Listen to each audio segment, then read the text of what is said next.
Good morning. We have ourselves a high day. We have ourselves another diet change. I don't think we're progressing the way that we're supposed to, but I'm not worried about it. That's in my coach's hands. It is what it is. So we're starting this morning off with no more rice cakes, no more of that nonsense, right? No more bodybuilding stuff here. We're going straight up back to our rice and grinds.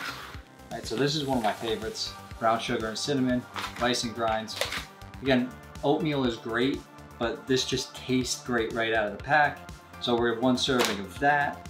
And then one of my new favorites, adding in peanut butter into this, game changer.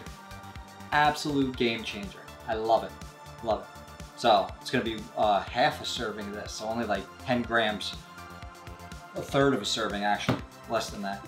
And then 150 grams of chicken, just plain chicken. Seems a little weird, as you can see.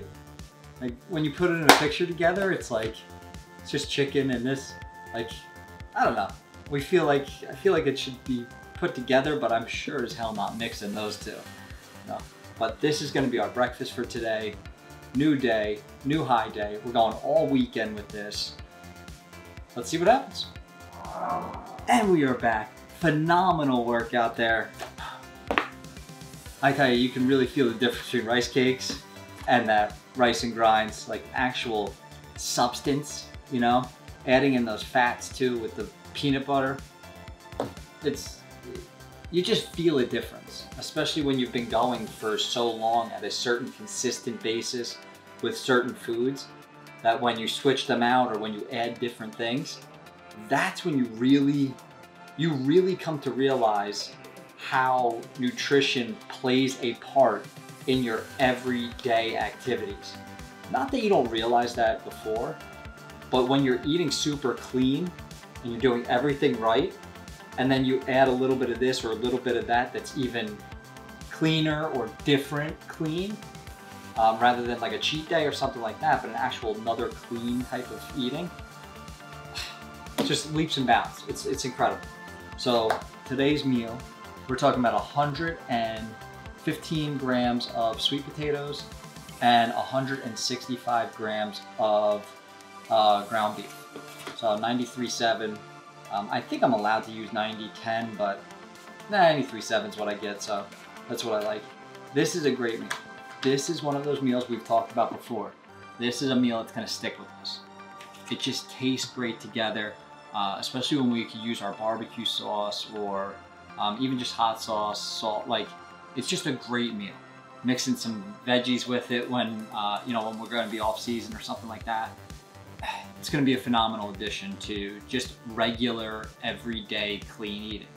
And that's, at the end of the day, that's what's gonna drive progress afterwards, because after this show, we're gonna be in a prime spot to really blow up, really gain some muscle mass for the first time in years, right? My understanding is when you cut down, when you lean down so much and deplete your body of so much, that if you do it properly and come back incrementally with clean foods, that you actually have some of your best muscle growth into your later years. So let's face it, I'm not a spring chicken anymore.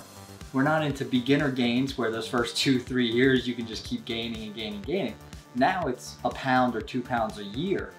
So if I could gain 4, 5, 6 pounds in these next couple of weeks after the competition, that'd be freaking amazing. Of just lean muscle. It's gonna do wonders for my frame, gonna do wonders for my physique. And that is really the goal coming up. So, like, even though we only have 2 more weeks to the show, we still have about 4 to 6 more weeks of like super clean eating, with a little bit of fun mixed in here and there. But we're gonna see how it plays out. We'll take it week by week, maybe even like in 5-day increments. I'm still kind of calculating all of that stuff. But again, it is a day-to-day, a week-to-week. Like I don't know how my body's gonna react after this. I don't know how my body is going to soak up things or reject things. I have no clue. So to make like definite concrete plans right now would be foolish. So, but I'm gonna enjoy this. Great workout, great post-workout. Looking to be pretty full for a while, and see what meal 3 has to offer. Now, just because we are prepping, look at that, look at that, look at that. Now, just because we are prepping does not mean we don't get out and about. That we still do things. You know, movement is a part of my daily routine. Getting out, seeing new things, all that stuff. With that comes carrying my food all around. Now, do I get a lot of looks? Do I get a lot of stares? Of course. See a guy with a cooler over here. Now I'm somewhat in shape, let's say, being 2 weeks out. So it kind of makes sense. But in the off season, I'm doing the same thing. Off season, like I keep saying off season, but when I'm not doing this prep stuff, you know, just looking like a regular dude, and I'm still doing the same thing. So you get kind of looks and stuff. I get a lot of questions of like, how do you handle that? Or like, don't you feel weird? Well, at this point, I don't. You know, people don't know your individual goals, and everybody's gonna judge you anyway, regardless. So why bother? Like, why bother even thinking of it? I know what my goals are. I know what I'm striving for. And eating healthier is one of those goals, is one of those daily goals, even when I'm not prepping. So I don't mind making my own food, carrying it around, things like that. Because at the end of the day, I want to always have options. Just because I have it with me doesn't mean I always eat it either, right? But I have that option. And the more options you have, the more successful that you're going to be. The easier this process is going to be. When you don't have anything with you, you're stuck with, oh, where are we going? What's around? Well, I guess I have to eat that then, or not eat at all. And those aren't two very good options. So you're really kind of screwing yourself in the long run. But for meal 3 here, we have 150 grams of chicken, 80 grams of rice. Rice is back in this deal. And we have just the rest over green beans. And then we add some avocado to this for our fats. Now I found these handy dandy little avocado packs. This is, it says 98% avocado, but that's only because there's like a little vinegar and stuff in there. But it's pure avocado, and it happens to be about 60 grams of avocado, which is what the plan calls for. So it just worked out, makes it easier to carry. I like to, if I can, I don't like to add it in because I like my meal heated up just a little bit, but I've eaten them cold too. Doesn't really matter. That is meal 3. We're having a good time on this high day. We really are. I'm feeling full. I'm feeling energized already. This morning's workout went really well after like a higher dose of carbs for that meal 1.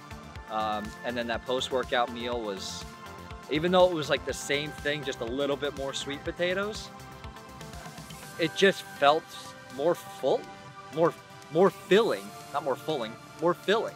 So being full after this many days of not is a great, great feeling. It is fantastic. So we are just walking these calories off. I can't tell you how full I am, how full I feel.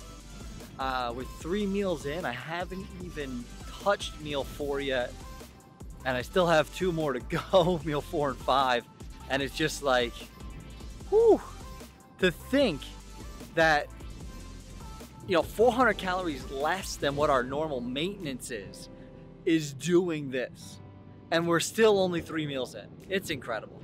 It's absolutely incredible.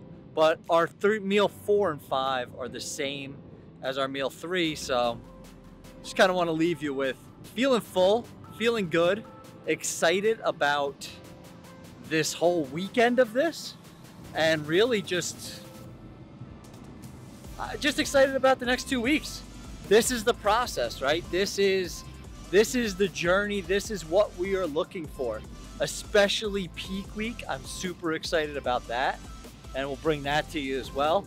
And then the contest, and then, hell, we're growing after that. Like the video, subscribe to the channel. I'll catch you in the next one.